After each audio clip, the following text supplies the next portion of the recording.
Y'all can grab a seat. Well, we made it. We made it. Not just talking about the months, talking about the walk. Or we might have to send somebody back to track y'all. But we're good. We're good. We all made it and everybody's happy. Y'all feel okay? Excited? You're relaxed. You look relaxed. There's no tension at all, no pressure. That's good. That's good. That's how a wedding should be. I'm glad that you're happy and relaxed and excited. Because a wedding should be a glorious, joyful thing. It should be. It should also cause an enormous amount of reflection, though. I hope you have put in that time. Knowing you both, I trust that you have.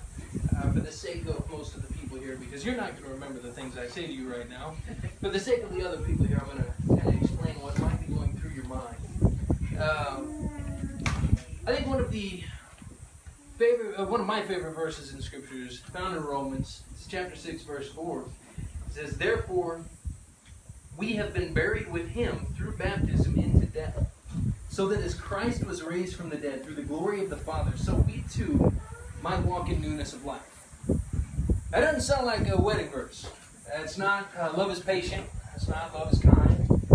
It's not wives submit to your husbands and husbands lay down your life. It doesn't say it in those explicit words, but it says all of those implicitly. All throughout the New Testament, what we see just repeatedly is that the church is the bride of Christ. We see a marital union depicting what we're going to experience as the church with our Savior one day. So it is the perfect picture of that sort of love, that sort of devotion, that sort of intimacy that we see with Christ. And so my first challenge for you is that you have to die.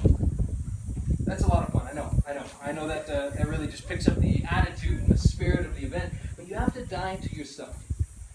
Whenever you sign up for this thing, whenever you commit to that woman, whenever you commit to that man, you are deciding that you're done as yourself. There are parts of your own life that you have to kill. That you will have to do that. Most married men realize that fairly quickly whenever there's a night football game that, they used to not have to worry about asking. You're gonna have to ask. It's gonna have to happen. Lately, I think in my life, my own wife, it's been garage sales for her. I have to let her know they don't all need to be attended. There are portions of your own life that you will have to sacrifice. And you've decided that he's worth it. And you have decided that she's worth it. That's actually not all that precise. And I'm sorry to say it, but neither of you are worth it. What's worth it about you two is Christ. None of us deserve the joy of marriage. None of us